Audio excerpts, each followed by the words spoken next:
السلام علیکم و رحمت الله و برکاته. تماشابینان عزیز و گرامی ما، خوش آمدید به برنامه گفتگو. ما اینجا گفتگو خواهیم کرد با یک و یک شما، هر کس که خواهش آن را دارد. تماشابینان عزیز، امروز ما در برنامه کوشش میکنیم از مسئله های داغ روز صحبت کنیم، گرچند که در اعلان برنامه ما گفتیم که درباره ونج گپ میزنیم، درباره ناحیه ونج. بسیاری ها فکر کنند که شاید این ناحیه یک ناحیه کوچک است، همگی تقریبا 35,000 اهالی دارد و در یک گوشه دوردستی تاجیکستان است. شاید این موضوع ناحیه ونج مربوطی همه تاجیکستانیان نباشد، اما باور کنید که ناحیه ونج یک نمونه است. ما درباره ناحیه ونج گپ میزنیم، فقط تنها یک ناحیه را، شرایطش را مورد سنجش کوچک قرار دادیم و دانسته باشید که هر یک ناحیه تاجیکستان، 62 یا 63 ناحیه که در تاجیکستان هست، شرایطش شرایط ناحیه ونج است. از ونج شاید یک کمی بهتر باشد، یک کمی خوبتر باشد، اما کلان فرق میکردگی ناحیه وجود ندارد. متاسفانه فریب، نیرنگ، تهمت، بهتان نسبت اهالی هر یک منطقه تاجیکستان است جانب رژیم تاجیکستان وجود دارد و امروز ما کوشش میکنیم که بدون دلیل حرف نگفته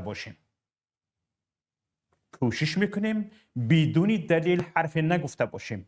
و هر یک حرفی که در اینجا گفته می شود کوشش میکنیم دلیل داشته باشد. راستی تماشابینان عزیز، من خیلی حیران می شدم که مثلا گریم از یک جماعت دیهاتی یزغلام ناحیه ونج 20 نفر را بازداشت کرده میبرند، 30 نفر را بازداشت کرده میبرند. از یک عائله 5 6 نفر 7 نفر 8 نفر را، امک و امک بچه و اکا و اوکا را، پدر و پسر را بازداشت کرده گرفته میبرند. از روسیه 5 6 نفر را یک باره مثلا بازداشت کرده گرفته میبیارند، انتقال میدهند به تاجیکستان. حتی آنهایی که برای پتنتشان رسما رفته به اداره پتندهی، اداره مهاجرت روسیه مراجعت میکنند، در این حال بازداشت میشوند.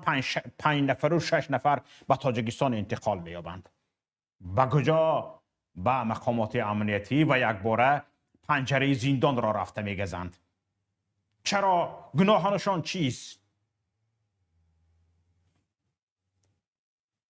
در رفت برنامه بیایید جستجو میکنیم که گناه این مردم چی است. 20 نفر و 15 نفر به یک بارگی بازداشت میشوند. بالای این مردم حکومت لشکر میکشد، لشکر میکشدشان لازم آید. اما این مردم چی گناه کردند؟ بر زمین این همیشه این مردمی شرفمند، این مردمی سربلند و این مردمی که سالیانی دراز، عصرها، 1000 سالها به هیچ کس سرخم نکردند، در کوهستان جایگیر شدن را پذیرفتند، در بلندی های بلند زندگی کردن را پذیرفتند، اما سرخم کردن را نه. من خلاصه هم این شد، در اول برنامه میگویم که عیب اساسی این مردمی این سرزمین ناحیه ونج همین است.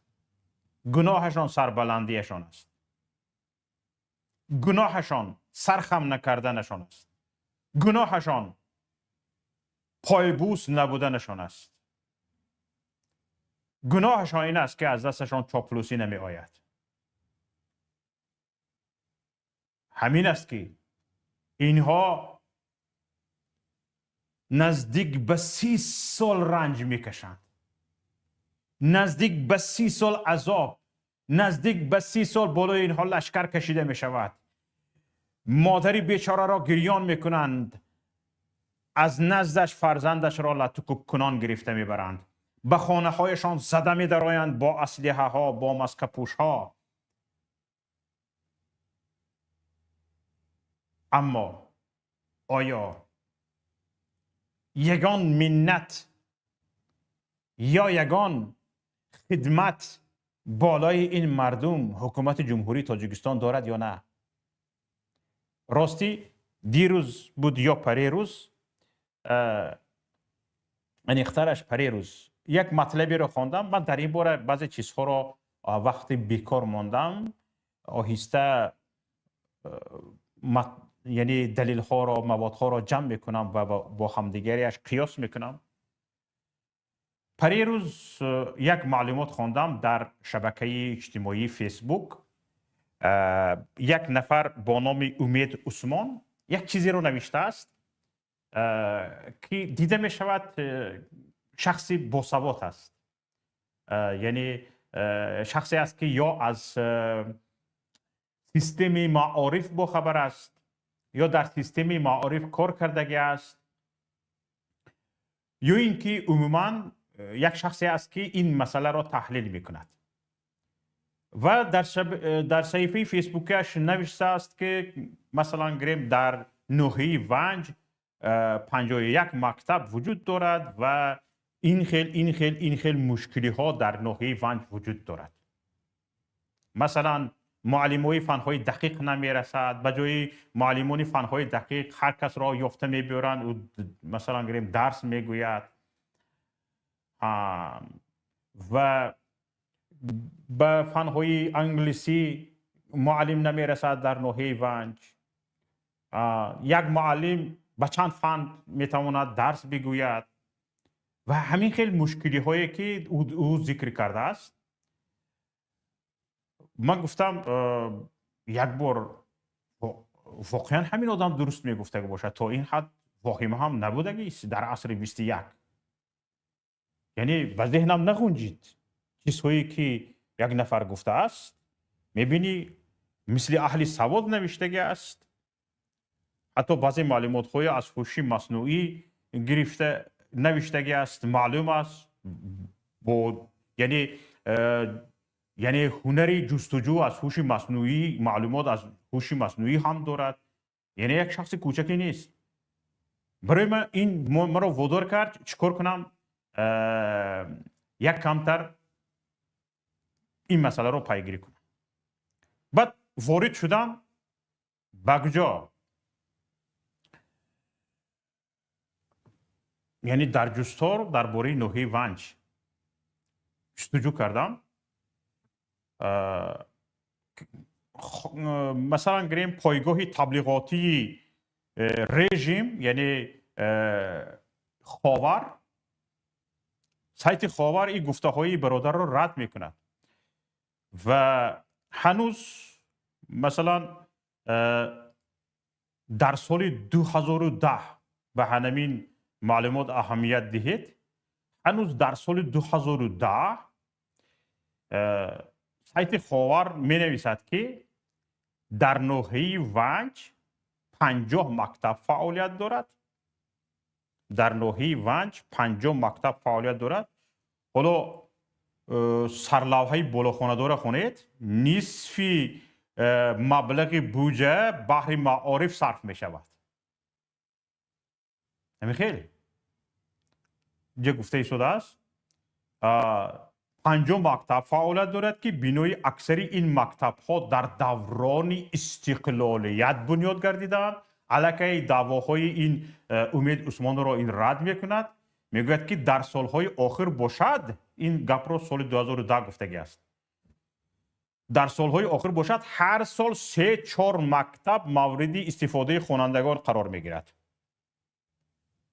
کل مکتب های میانه دارای اتاقهای کامپیوتری هستند. اتاقهای کامپیوتری به برق به کی لازم مالش این موضوع مونیست موضوع امروزی مونیست یکی این میگوید که هر سال 3-4 مکتب مورد استفاده خوانندگان قرار میگیرد 3-4 مکتب هر سال در ناحیه ونج این را در یادتان داشته باشید که در دوام در صحبت‌های من به شما لازم می شود که چرا من این را ذکر میکنم. اگر شما تصور کنید تماشابینان عزیز اگر گفتی خاور درست می بود تصور کنید در این ناحیه هر سال اگر 3-4 مکتب بنیاد میگردید از سال 2010 تا سال 2025 در این 15 سال کمش 100 مکتب میشد و به این 50 مکتبی بودگی 150 مکتب میشد. مایل از 3-4 نه هر سال یک تاگی مکتب اگر در ناحیه ونج به استفاده داده میشد بر ضمن 50-15 تای دیگر همراه میشد 65 مکتب میشد. اگر در 2 سال یک تاگی مکتب میساختند 7 مکتب همراه میشد 57 تا 60 مکتب میشد. اما میبینیم که عدد از 50 زیاد میشود در این از سال 2010 تا 2025 عدد از 50 زیاد میشود یا نه در خاطرتان داشته باشید. خب اما شما نگاه کنید دروغ بودن این معلومات را ویکیپدیا برملاتر میکند. چگونه؟ من معلومات را در ویکیپدیا جستجو کردم. یکی از همون منبع‌های جستجوی من هم چی بود؟ ویکیپدیا بود. تماشابینان عزیز در ویکیپدیا در همون بخش معارف یک معلومات‌های عجیب است. نگاه کنید. بخش معارف بخش فرهنگ معارف در بخش فرهنگ معارف گفته می شود ببینید گفته می شود که سال 2011 در ناحیه ونج 50 مکتب از جمله 23 مکتب تحصیلات میانه عمومی 4 مکتب تحصیلات عمومی اساسی 13 مکتب ابتدایی مکتب اینترنت و مؤسسه‌های مکتبی تا مکتبی وجود داشت. یعنی بعد از یک سال خبری خاور در ویکیپدیا سال 2011-2012 میگویند که باز همون 50 مکتب است. اونها دعوا داشتن که هر سال 3-4 مکتب اضافه می شود اما نه باز همون 50 مکتب ایستاده است. حالا با دیگر آمارهای این رسانه ها بد برمیگرده. شما اهمیت بدهید من از هوای نفس خودم نگفته شدم. ببینید در ویکیپدیا گفته شده است در سال تحصیلی 2011-2012 در ناحیه ونج 50 مکتب از وجود داشت. 50 مکتب اقلا 51 تا شدگی نیست. اقلا تماشابینان عزیز 51 تا نشده است.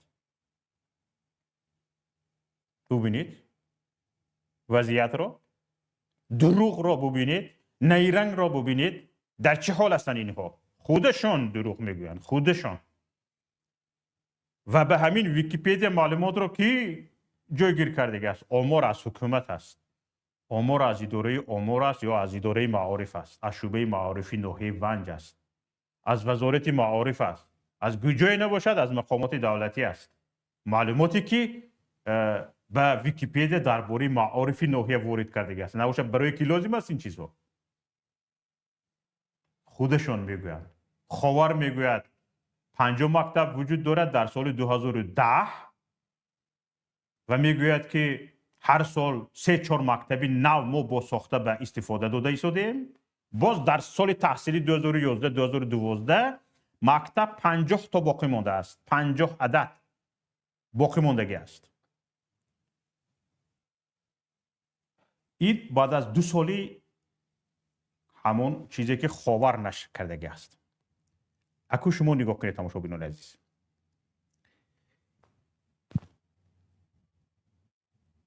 تو میگویی 3-4 مکتب ساخته به استفاده داده شده ایستاده است.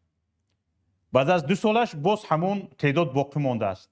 شاید بگویید که به ویکیپدیا معلومات های دروغ نادرست هم وارد می شوند. بله، شاید این نظر رو هم داشته باشید. بله، اما اگر از او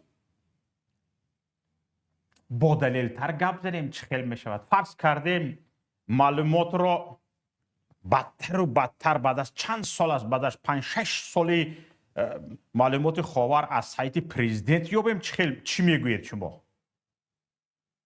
مقام داران، دروغگویان، فریبگران که 35,000 اهالی یک ناحیه را شما فریب کردید، دروغ گفتید، بالاشان ظلم کردید، مردانش را زنده یتیم کردید، یک قسمی بزرگی زندان را پر از ناحیه از مردمی ناحیه ونج کردید. شما نگاه کنید،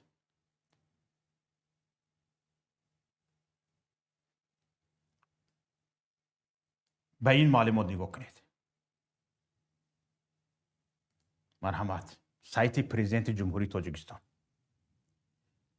در سایت پرزیدنت جمهوری تاجیکستان امام علی رحمان بعد از 8 سالی راجع و نقدی خبر خاور، بعد از 8 سالش که او سال 2010 دعوا کرده بود هر سال 3-4 مکتب ما بنا کرده در ناحیه ونج به استفاده داده ایستادیم، باز می بیاییم به سال 2018 امام علی رحمان می رود به ناحیه ونج برای افتتاح مکتب رقم 4.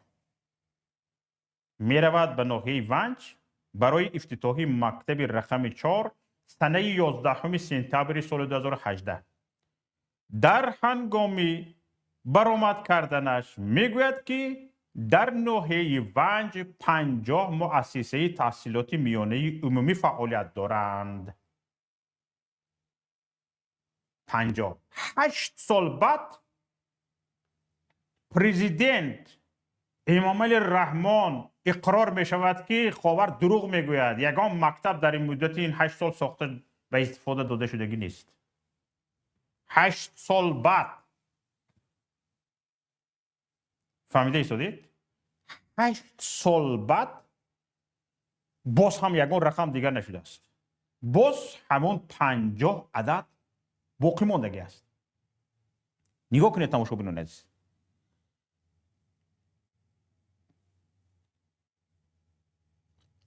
خودی رئیس جمهور میگوید که در همین سال و سال گذشته، یعنی سال 2017 و 2018 خودش میگوید، حالا همین سایت رئیس جمهور در آمده همین موضوع کافته بینید، خودش میگوید که 3 مکتب نو و چندین صنف خانه های علاوگی بنیاد و به استفاده داده شدند. خودش در دوام سال گذشته و نیم ساله اول سال 2018، یعنی سال 2017 و 2018 باز همون دروغ خاور را رئیس جمهور امام علی رحمان تکرار میکند. اونا گفته بودند هر سال 3-4 مکتبی ما ساخته به استفاده داده ایستادیم. رئیس جمهور بعد از 8 سال میگوید با همون دروغ خاور را ذکر میکند، اما نمیدوند که تعداد زیاد شدگی نه. اوی سالی 2010 خاور گفته بود 50 مکتب داریم، هر سال 3-4 مکتبی ساخته به استفاده داده ایستادیم. تو میبیایی باز میگویی امام علی رحمان، تو باز میگویی که سال 2017 و نیم ساله اولی 2018 3 مکتب و چندین مکتب ها صنف خانه ها آباد کرده به استفاده داده شدند. اما حتی همین سه مکتبی که تو میگویی که در سال 2018 ساخته به استفاده داده شدند به حسابت ندر آمده است. از 50 عدد به 53 عدد نرفته است. یعنی در همون 50 عددی سال 2010 مانده است. مکتب ها در ناحیه ونج. این متماتیک شما چه خیلی است؟ شما چه خیلی حساب کتاب میکنید که هر سال 3-4 مکتبی سازید هم در سال 2017 و 2018 3 مکتب ساخته به استفاده دهید هم در مدت 8 سال 50-51 نمیشود اقلا. در مدت 8 سال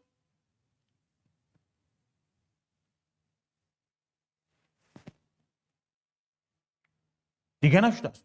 خاور گفتگی بود که مثلا گریم سال 2010 گفتگی بود که تا آخر سال جاری باز 2 مکتب نو مورد استفاده قرار میگیرد. 50 مکتب است گفتی. هر سال 3-4 مکتب به استفاده داده می شود گفتی نو ساخته و گفتی که تا آخری مثلا گریم سال باز 2 مکتب نو مورد استفاده قرار میگیرد. اقلا در سال 2018 به شمار گزارش امام علی رحمان اقلا همین 2 مکتبی خود خاور گفتگی و 3 مکتبی خودی امام علی رحمان واهمه کردگی وارد کرده نتوانستید. دروغ روبروی مردم، فریب، سرخ نشده، رنگ دیگر نکرده، با پوست غفصر از پوست خر گپ میزنید. این حساب ها را به شما کدام کورسواد داد؟ کدام کورسواد؟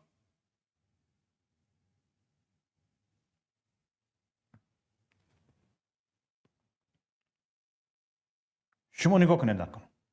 تماشاگران عزیز، این هم به درک. اکنون چیزی دیگر، امام علی رحمان گپش را گفت بعد از چند سال، بعد از 8 سالی خبری خاور، بعد از 12 سالی معلومات ویکیپدیا دادگی امام علی رحمان این گپ را گفت.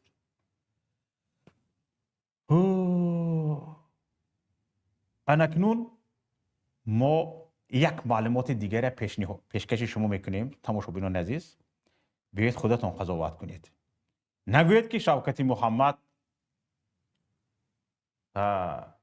به دلیل این حکومت تاجیکستان رژیم امام علی رحمان تهمت میکند.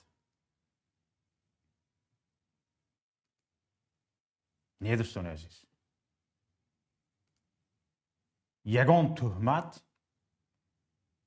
وجود نداره. من این واهمه بینید، ونج اولویت بر رشد معارف، جمهوریت نشریه رسمی حکومت جمهوری تاجیکستان. این خودش همین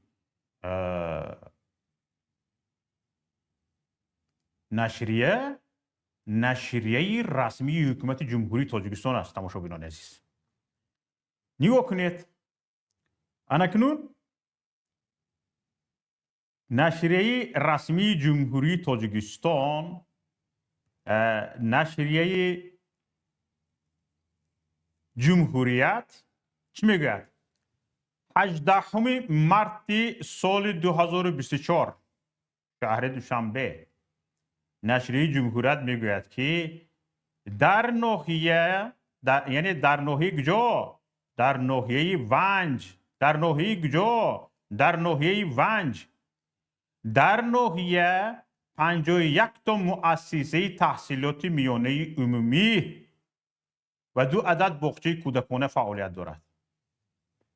یافتید و گرفتید می؟ بعد از پرزیدنت 11 سپتامبر سال 2018 در ناحیه ونج مکتب رقم 4 رفته در افتتاحش برآمد کردگی بود. گفته بود 50 مکتب وجود دارد. شاید در همون 51مش او سخنرانی کرد و مکتب را افتتاح نمود. لیکن گفت که باز 2 مکتب دیگر به استفاده داده می شود. هر سال اونها گفته بودن که باز خبر گفته بود که هر سال 3-4 مکتب یعنی ساخته به استفاده داده می شود. اما در مدت 14 سال از سال 2010 تا به سال 2024 اینها 1 تا مکتب به حسابشان جمع کردن. 50 در مدت 15 سال 14 سال 51 تا شد. در مدت 14 سال 51 تا شد. لیکن اینها پرزیدنت هم میرد دروغ میگوید. سال گذشته چند مکتب بنا کرده دادیم؟ 2017 و 2018 من آزمان یوبام من نیم ساله اولی سال 2008 دومی سال گذشته یعنی سال 2017 نیم ساله اولی سال 2018 در ناحیه ونج 3 مکتب نو ساخته به استفاده داده شده است. لیکن نشریه رسمی جمهوریت بعد از 6 سالی این برآمدی پرزیدنت میگوید که نه همین 1 تا مکتب همین پرزیدنت رفته که شدگی زم شدگی است خلاص همین مضمون دارد. فهمیده ایستاده تماشاگران عزیز؟ حالا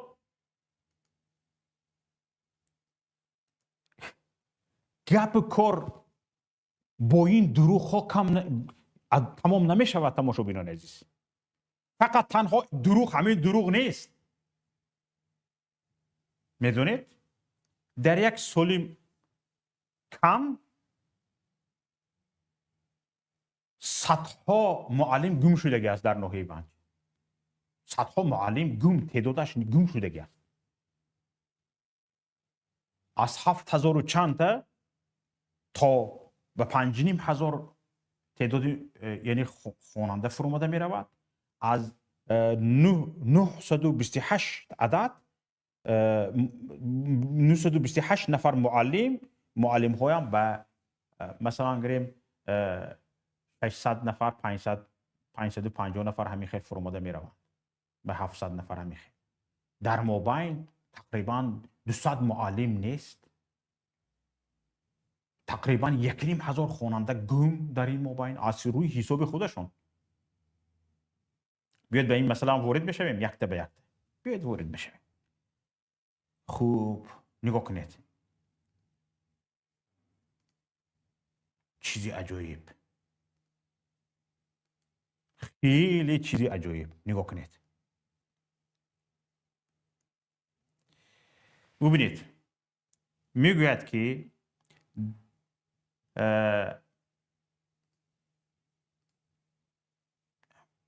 نگاه کنید اگر خواندن شود اهمیت دهید. گفته می شود که در سال 2011 در سال تحصیلی 2011-2012 در مکتب های ناحیه ونج 7437 طلبه تحصیل میکردند که 928 معلم صاحب معلومات عالی به آنها درس میدادند. 7437 طلبه معلم باشد 928 نفر معلم باشد 928 نفر. اکنون خوب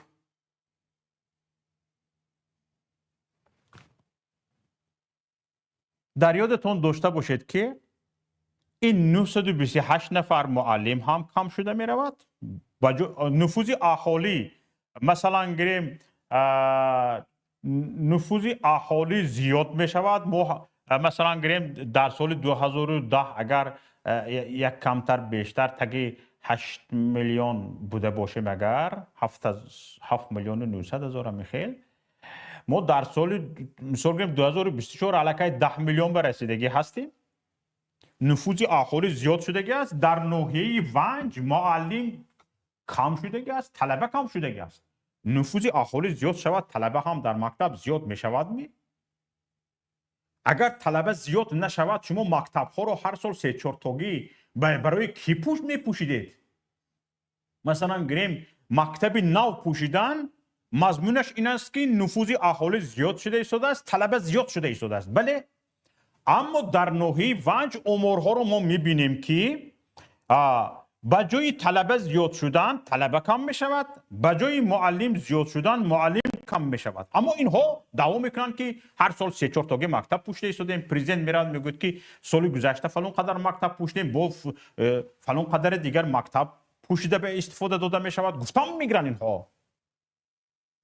اما طلبه کم شده ایستاده است، معلم کم شده ایستاده است. شما مکتب را به کی پوشیده ایستادید؟ از بودش کم شده ایستاده است. چیکار میکنید؟ مکتب پوشیده موزه میکنید؟ چیکار میکنید؟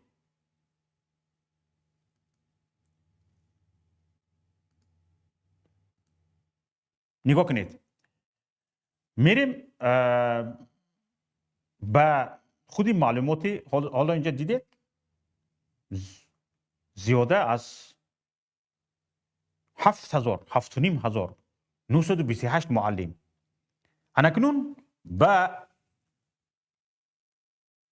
سایتی کی میرویم؟ پرزیدنت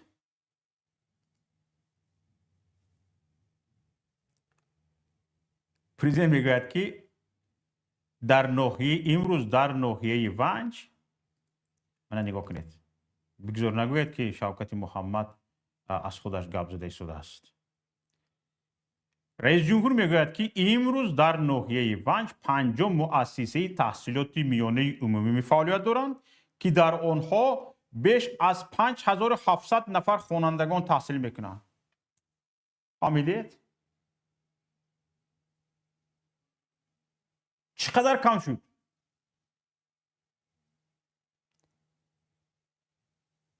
چقدر کم شد؟ از 7000 یعنی تقریبا 7437 طلبه تحصیل میکردن. 928 معلم با اونها درس میگفت. بعد از 6 ساله اون معلومات میبیاید پرزیدنت میگوید که نه 5700 طلبه در ناحیه ونج تحصیل میکنند در سال 2018. در سال 2012 طبق آمار رسمی اهالی تاجیکستان کمتر از 8 میلیون، انیخترش طبق آمار رسمی 7,697,500 نفر رو تشکیل میداد اهالی جمهوری تاجیکستان. در سال 2018 باشد علاقه تگی 9 میلیون، 2 میلیون زیاد شدگی است. یعنی 8 میلیون و 931,200 نفر شدگی است. یعنی تقریبا قریب 2 میلیون زیاد شدگی است. اکنون شما نگاه کنید که علاقه خواننده 5700 نفر به فرمانده رفتگی است. 2000 تقریبا نزدیک به 2000 خواننده نیست. کجا شد این خواننده ها؟ کجا شدن این خواننده ها؟ کجا کردید این خواننده ها را؟ وقتی که شما مکتب میپوشید خواننده کم شده ایستاده است. برای کی مکتب های نو را میپوشید؟ خواننده کم شده ایستاده است، گم شده ایستاده است. معلم گم شده، معلم گم شده ایستاده است. معلم از 928 میفروید پایان. حالا نگاه کنید. کی گفت که این آمار رئیس جمهور را ببینید. 5700 نفر گفت، شما شنیدید. میریم به نشریه جمهوریت که نشریه جمهوریت در این باره چی میگوید؟ این دروغ اینها را ببینید. در سال 2018 5700 نفر خواننده بود. اهالی تاجیکستان در این مدت اکنون شما تصور کنید که باز سال 2010 ما نزدیک سال 2024 به 10 میلیون رسیدیم. اکنون در سال 2024 آمار نشریه رسمی جمهوریت رو میبینیم که چی میگوید؟ نشریه رسمی جمهوریت، مرحمت کن اینجا بیا. خب نشریه رسمی جمهوریت کنی کجای؟ اینجا بیا. نشریه رسمی جمهوریت. در نشریه رسمی جمهوریت نگرید تماشا بینان عزیز، میگوید که مجموعی خوانندگان این سال 18 مارس سال 2024 بعد از 6 سال 5700 نفر گفتنی رئیس جمهور میگوید که در ناحیه، یعنی در ناحیه ونج، مجموع خوانندگان این مؤسسه ها 5656 نفر، باز 44 نفر گم شدگی. رئیس جمهور گفتگی بود زیاده از 5700 نفر اینا تاچ نکرده، میگوین که نه 5656 نفر بعد از 8 سالش، بعد از 6 سالش تشکیل و به آنها چند نفر؟ 764 آموزگار درس میدهد. 764 928 تا بود سال 2012. میبیاید بعد از 12 سالش آموزگار به 764 عدد پایین میفروید. فهمده شدید؟ نفوذ اهالی زیاد میشد، آموزگار کم. نفوذ اهالی زیاد میشد، خواننده کم در ناحیه ونج. شما این مردم رو کجا کردید؟ این خواننده کجا شد؟ به کجا فروخته خوردید خوانندگان را، معلمان را؟ مثلا پرزیدنت در برآمدش در سال 2018 میگوید که فلان قدر مثلا گریم دانشگاهی آموزگاری را ختم کرده به ناحیه برگشتند. 70 نفر میگوید، همین خیلی میگوید. اقلا همین شمار تو برای چی؟ شمار رئیس جمهور گفتگی برای چی زم نشد؟ برعکس کم شده است.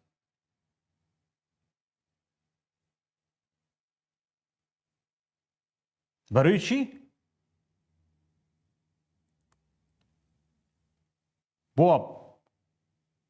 باز اینها در سال 2024 هم با همه واهمه های دروغشون گفتگی هستند.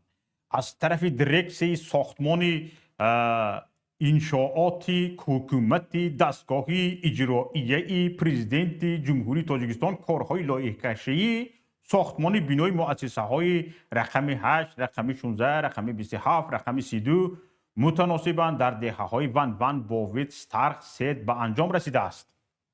حالا اینا باز 1 2 3 4 تا دیگر مکتب وعده کردند. 15 سال باز در مدت 15 سال هر سال 3 4 تا مکتب ساخته دادن وعده کرده. بعد از 15 سال باز اومدن با گفتن که با 4 مکتب دیگر لایحه‌اش یعنی کشیده تمام کرده شدگی. باز امیدواری، باز دروغ، باز فریب، باز نیرنگ، باز همون گپی 15 سال پیشنگی.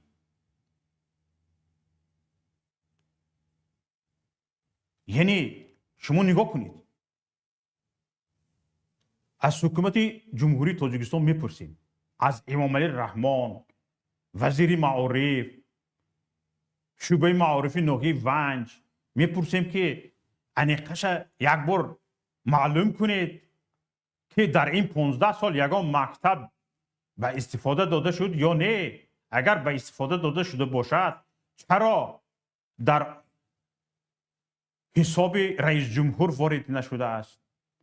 اگر ساخته به استفاده داده شده باشد چرا در حساب نشریه رسمی حکومت جمهوری تاجیکستان جمهوریت وارد نشده است؟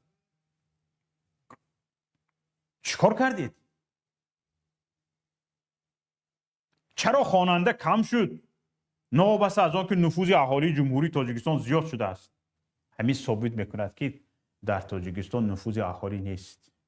دروغ میگوید شما. برای گرند، برای گدایی، برای در سطح مثلا گریم کشوری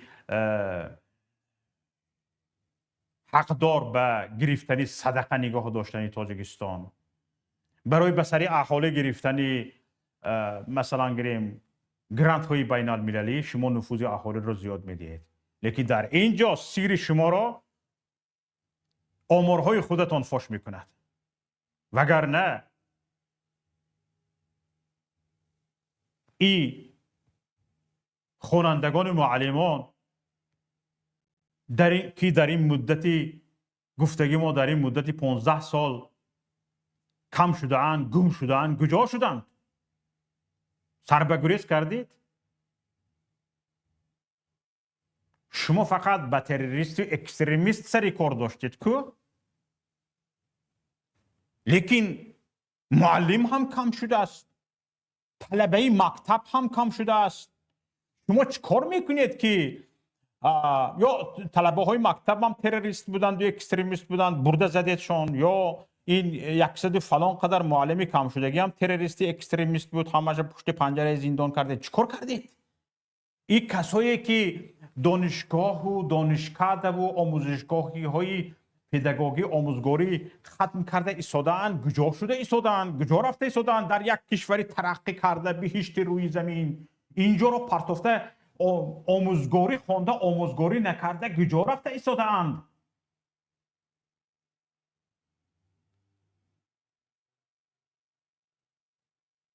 این دانشگاه های آموزگاری خوندگی، دانشکده های آموزگاری، آموزشگاه های آموزگاری خوندگی از ناحیه ونج اینها که به امید مثلا گریم معلومات میگیرند، اینها کجا رفته ایستادند؟ کوچروبی، کپاتلمت، ساختمان، لایکشی، بله؟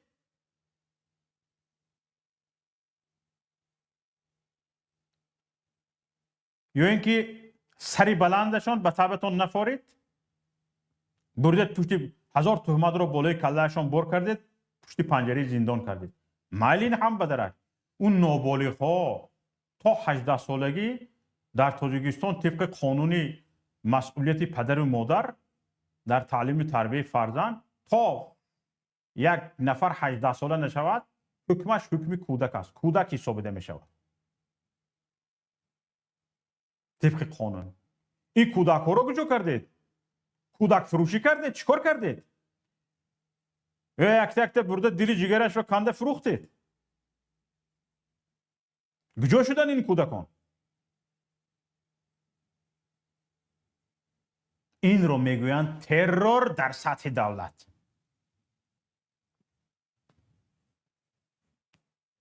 ترور در سطح یک حکومت.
یک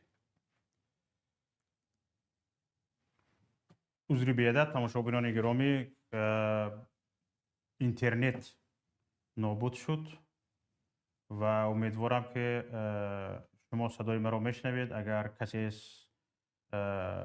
در چت یوتیوب می نویست که صدای مرا میشنود، خیلی مینادار میشم. لطفاً نویسید، من صحبتم رو دوام میدم. اگر صدای مرا میشنوید لطفاً نویسید.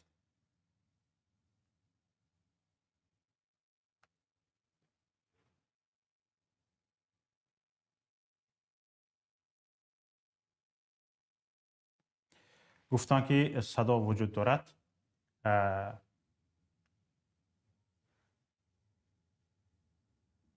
صحبت رو ادامه میدیم دوستان عزیز. با وجودی اگر فراموش نکرده باشید، با وجودی همه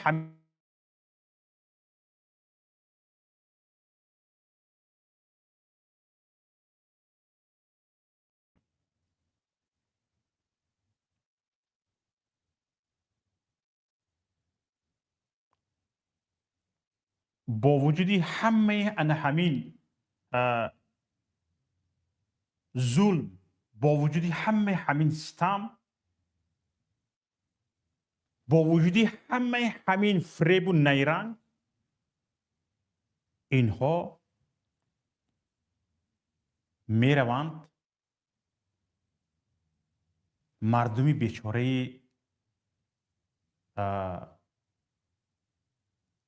نهی ونج را ظلم میکنند، ستم میکنند،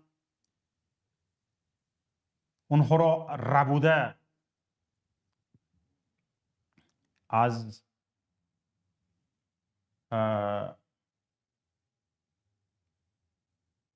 روسیه میارند،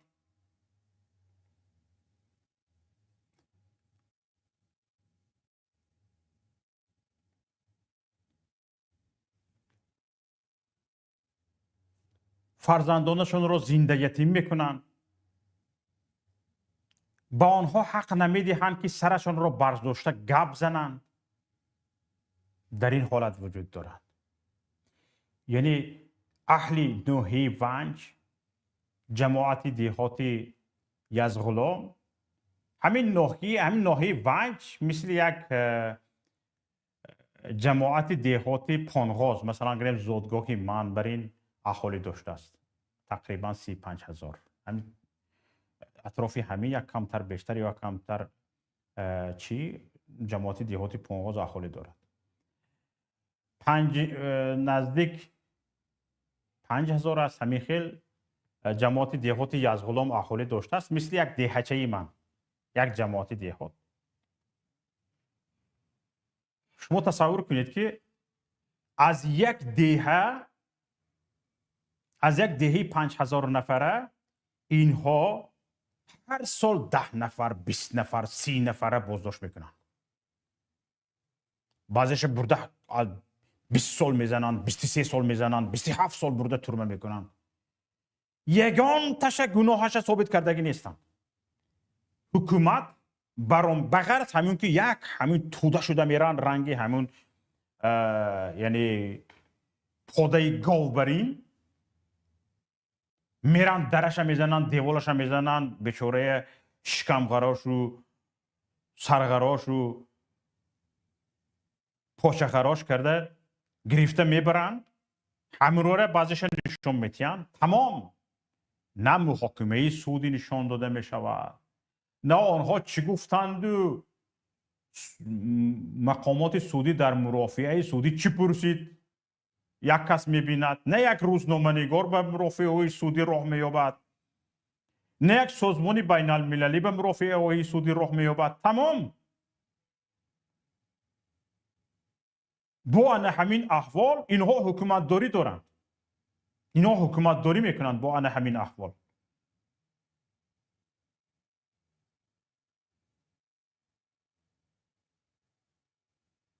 از این زیاد برای شما باز چی دلیل لازم است که بگوییم هیچ کاریه؟ همین آمارها نشون میدهد که در این مدت 15 سال حکومت از جاش نجنبیده است، از جاش نجنبیده است. یگان رسانه مخالف این را نگفته ایستاده است. یگان یا که رسانه خارجی یا رسانه مستقل این را نگفته ایستاده است. رادیوی آزادی، بی بی سی، آزیا پلوس، پیام تیوی اینها را نگفته ایستاده است. این گپی رسانه های دولتی، سایت رئیس جمهور، سایت نشریه رسمی حکومت جمهوری تاجیکستان، نشریه جمهوریت، خودشون گفته ایستادن که در این مدت با 15 سال ما از جایمون نجنبیدیم. از همون پایگاه تبلیغاتی خاور با نامی بالاخانه‌دار دارد، اگنتی ملی اطلاعاتی تاجیکستان خاور، امیت خاور. ما میگویم که این پایگاه تبلیغاتی رژیم خاور از آن حکومت است، نشریه جمهوریت از آن خودشان، سایت پرزیدنت از آن خودکش است. خودشان گفته ایستادن که از سال 2010 تا 2025 ما از جایمان نجنبیدیم. برای همین یک ناحیه یگان کار نکردیم، فقط کشتیمشان، زندانشان کردیم، به سرشان لشکر کشیدیم. همین قدر کارنمایی از دست ما اومد. گناهشان چی؟ من امروز با 2 نفر اهل این ناحیه صحبت انجام دادم. یکیشون گفتن که در کار هستن، متاسفانه یک نفر دیگرشون گفتن که نمیتوانند در برنامه شرکت کنند. گفتم سببش چی است؟ گفتن که این مردم گناهش همین است که مردمی سربلند است. یگان بار به همین حکومت تن نداده است. در اول سالهای استقلالیت اساساً این مردم در جانب آزادی خواهان بود، با آزادی خواهان بود، با همین حکومتی امین رژیم امامعلی رحمان نبود. امروز دارد رژیم امامعلی رحمان از این ناحیه قصاصگیری میکند.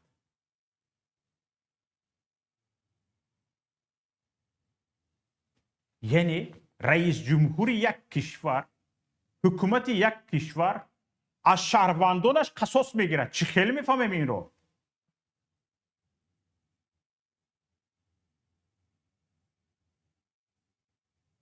حالا در مثال یک ناحیه گپ زده شدیم، تمام اهالی یک ولایت، یعنی ولایت مختار کوهستانی بدخشان، تقریبا 46% زمینی یعنی جغرافی تاجیکستان مردمش در همین احوال هستند. از این بدتر من همین دیشب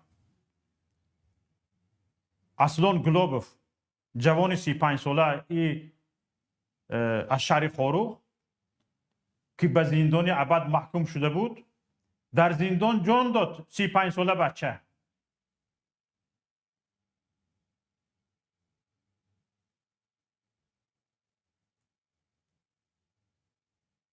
ژیلوتکش چی داشته است؟ یره داشته است. داد میزند، فریاد میزند، یگان کس به دادش نمیرسد. درد کشیده جام میدهد.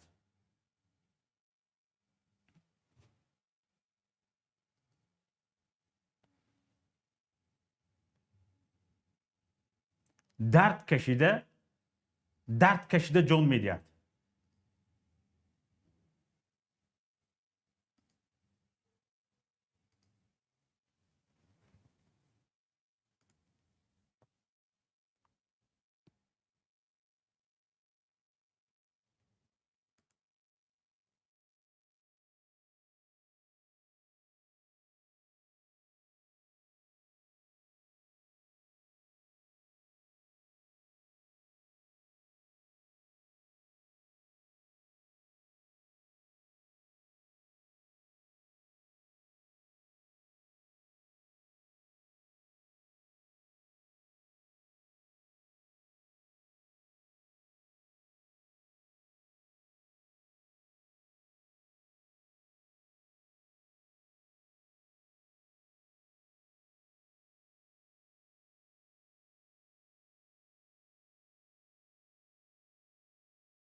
صدای من هست دوستان عزیز؟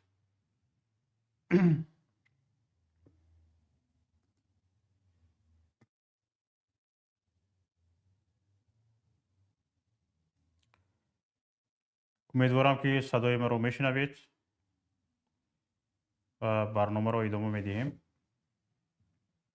خیلی گفتنی های زیاد هست، معلومات های زیاد هست که تماشاگران عزیز میخوام ذکرش در اینجا برود و اصلا چرا حکومت تاجیکستان اینقدر مخالفین مثلا زیاد دارد؟ حالا در همین اروپا بنگری به هر نام، حتی شخص به شخص چندین نفر رو میدونی که خودش به تنهایی مثل گروگی تنها مخالفی یک رژیم تاجیکستان است. یعنی خودش رو یک به تنهایی سر به سر با همین رژیم تاجیکستان دیدن میخواهد. مثلا این حزب معقول نه و سازمان معقول نه، این انجمن معقول نه. حتی 10 نفر رو میشناسم که یک خودش مثل گرگی تنها میخواهد با همین رژیم امام رحمان سر به سر باشد تا مردنش، تا جان در کف دارد، در بدن دارد، نمی در بدن دارد. 10 برادران هموطنان بدخشانی رو میدونم که مثلا گریم درونشان پوری علم است، شب و روز یعنی در فکر چگونه از بین بردن، چگونه دیگرگون کردن همین رژیم تاجیکستان هست. خانواده هاشون رو از دست دادن، امک بچه رو از دست دادن، یکیش پدرش رو، یکیش پسرش رو، یکیش برادرش رو از دست داده است. یا اینکه انمین گونه پیوندانش در زیر ظلم پشت پنجره زندان امام علی رحمان است. حالا من در مثال یک ناحیه با آمار یک ناحیه گپ زدم تماشاگران عزیز. تمام شرایط تاجیکستان همین خیل است. حالا در تاجیکستان شاید یگان عائله نماندگی باشد که یگان خیشش یا تبارش زندانی شده است. در تاجیکستان شاید یگان عائله اولاد نمانده است که یگان خیشش یا تبارش یا هم شلوقیش با تهمت تروریسم و اکستریمیسم و خیانت به امام علی رحمان و به پیشوای ملت و به اینها پشت پنجره زندان نشدگی باشد. گناهشان چیست؟ مثل گناه همین مردم ونج، سربلند بودند، سرخم نکردند.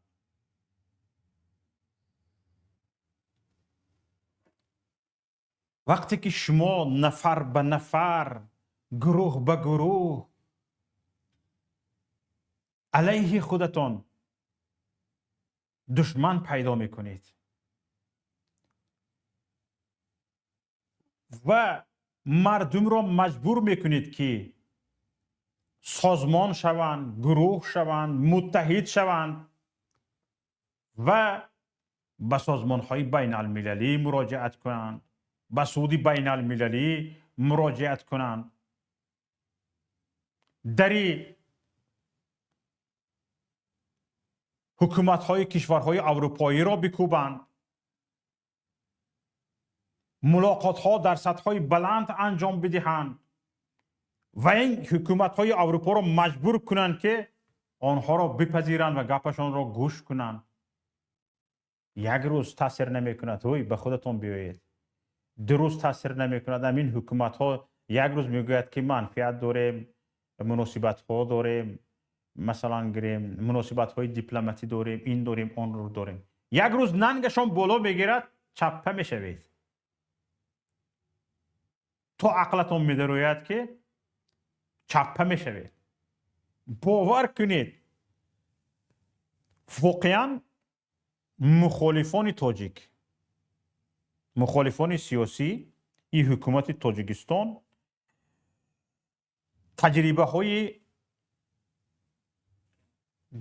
واقعی سیاسی دارن، همچنین خیلی دور اندیشانه رفتار میکنن، وگرنه خیلی سراسیمه میشدید. در برابر مخالفان بدون واهمه تنها همین حکومت می بود، مردم برایش سپر نمی بود، مردم مثلا گریم رو برای خودش سپر نمی کرد، که ها این حکومت نابود می شد.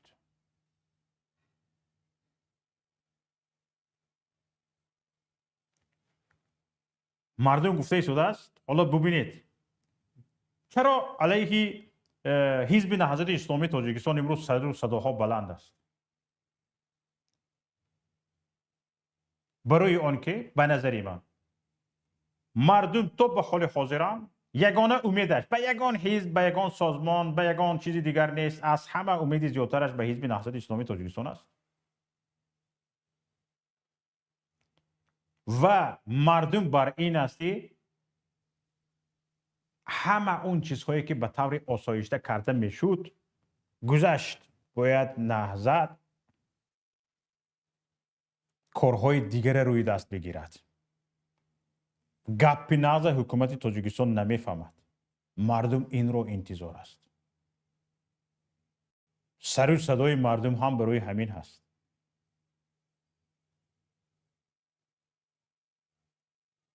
در اونجا شما فکر میکنید همه همین گماشته های شما کارشان رنگ گرفته ایستاده است، کار برار گرفته ایستاده است و بسیار کارها گفتی پوتین طبق نقشه رفته ایستاده است.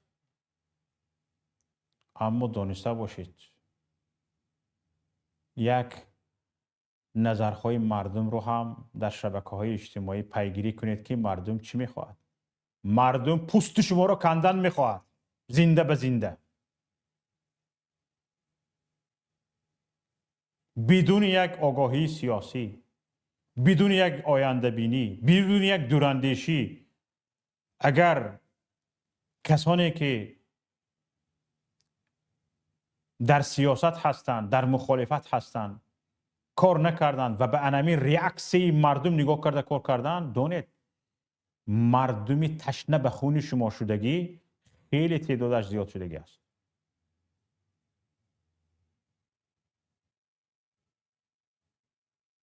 حالا این احزاب مخالف چی حزب نهضت اسلامی تاجیکستان است، چی گروه 24 است، اقلا نیمی از همین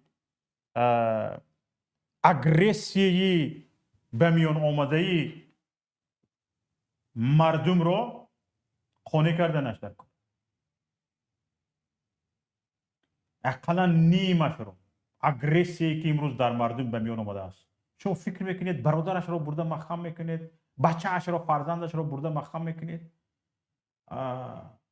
پسرش رو برده مخم میکنید، اکاش رو، اوکاش رو برده مخم میکنید. این در دلش نسبت شما نفرت پیدا نمیشود. در همون داخل تاجیکستان زندگی کرده ایستاده شما رو دوست میدارد، خوب کرده میگه. همین مادر من فرزندش رو شما زندانی کردگی هستید. از خودم شناختن من نمیدونم که شب خور کرده است یا نه. به شبش خوب نمیکند، شما رو دعای بد میکنه. همین بکلشکه رو نمیقپید. چی فکر، چی اندیشه داشت؟ شاید در این یکون چیزی ناپاک ریختگی باشند و دستان ناپاک شود. گفته یک چیز اگر حلال بودنش رو با تمام وجودش نه سنجد، گرد و اطرافش رو سنجده نبراید، همون لقمه رو به دهانش نمی کند. همین نفر شما رو هر روز کمش 10-15 ساعت دعا می کند. شما مثل مادر من 100,000-200,000 نفر رو علیه خودتان قرار داده اید.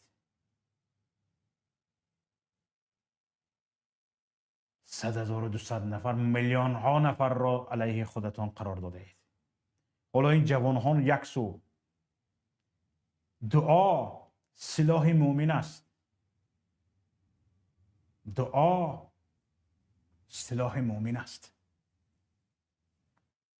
چقدر نه فقط کسانی که حالا به دست میخوان سلاح بگیرن معنی سرتون رو چاش پاش کنن، همین دعاگوی خودش تعدادش برای شما بس است. نگوید که دعای آنها نگرفته شده است. یک بار به پرابلم های داخلی اویلویتون نگاه کنید، در چه حال گرفتارید. دل لرزک شدگی هستید که این احوال خونه همین است، امروز یا فردا چپه میشویم.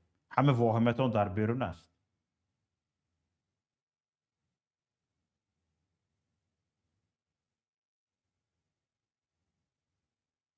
شکر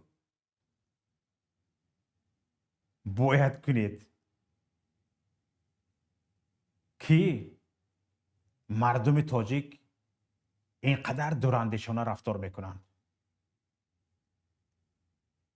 اینقدر میخواهند با راه آسایشته جزای شما را بدهند، وگرنه همین با راه های پارتیزانی یگان کس حال شما بازداشت کرده نتوانستید. یگان نفره، یگان عملیات های جدی را خونسا کرده نتوانستید. همش سپکتاکل بود، خودتان میدونید. فقط چشم مردم رو ترساندن.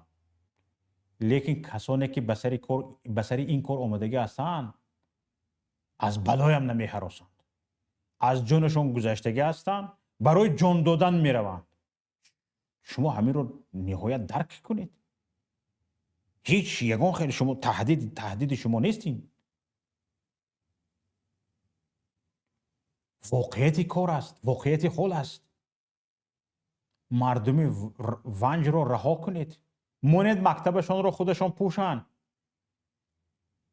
شما از کارتون خونه ساخته به آنها دادنی هستید، از کارتون مکتب ساخته به آنها دادنی هستید، یا در روی استولشان برده ماندید این مکتب رو به شما ساختیم.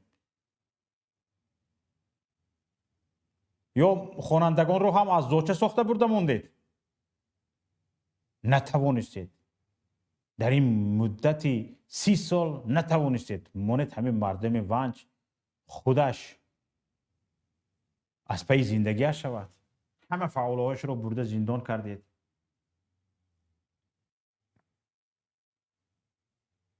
همه نفرانی که خودشان رو احترام دارند، آزاده هستند، آزادگی رو دوست می‌دارند، سربلندی رو دوست می‌دارند، از یک شخص سربلند، فرزند سربلند به میان می آید. از ملت سربلند فرزندان سربلند به میان می آید. ملت سربلند نسل آینده اش را سربلند می آفرد. برای آینده اش کار می کند. لیکن شما یک ملت سربلند را می خواهید سرزیر و زبون کوتاه سرخم کنید. شرمتان کجا شد؟ حیایتان کجا شد؟ ناموستان کجا شد؟ دوستان عزیز، با تأسف زیاد اینجا من یک دو کارشناس هم دعوت کرده بودم. نمیتوانم کارشناس قبول کنم و همچنین به شما وعده کرده بودیم که کسانی که میخواهند صحبت کنند آنها را قبول میکنیم.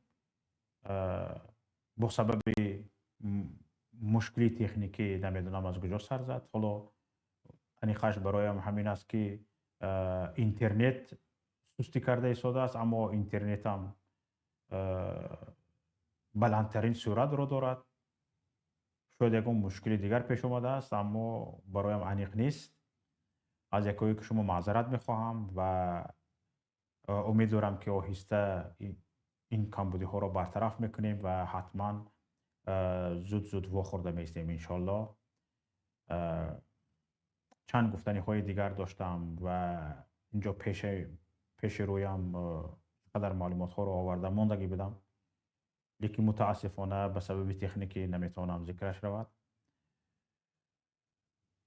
و تا صحبت آینده یکایی که شما را به الله پاک می سپارم. از آن کارشناسانی که آنها را به برنامه دعوت کرده بودم، از آنها هم پوزش می خواهم که وقتی پرقیمتی آنها را گرفتم و آنها منتظری وارد شدن به برنامه بودند و از یکایی که شما که میخواستید اینجا اظهار نظر کنید معذرت میخواهم و یک نفر از ناحیه ونج استاد مکتب میانه که همچنین استاد مکتب میانه شده کار کرده هستند میخواستند در این برنامه ما شرکت کنند و در این باره صحبت های زیاد باشد. از ایشان هم پوزش میخواهم که نتوانستم ایشان را پیوست کنم به برنامه. با همین تماشابینان عزیز یکایی که شما را به الله پاک می سپارم. حالا یعنی برنامه حاضره ما بعد از یعنی کنده شدنی قطع شدنی اینترنت با اینترنتی تلفن موبیلی هم کار کرده ایستاده است. شاید این هم زورش نرسد چون که برای استریم یعنی برای پخش مستقیم یک سرعتی معینی صورتی استابیل نمیگویند اینترنت لازم است. باز هم متاسفانه از یکایی که شما عذر میخواهم. تماشابینان عزیز یکایی که شما را با الله میسپارم. حتما کوشش میکنیم که در برنامه های آینده با رفع کردن مشکلات تکنیکی با شما روبرو شویم. سلامت و سربلند و پیروز باشید. در پناه الله باشید. خدا نگهدارتان.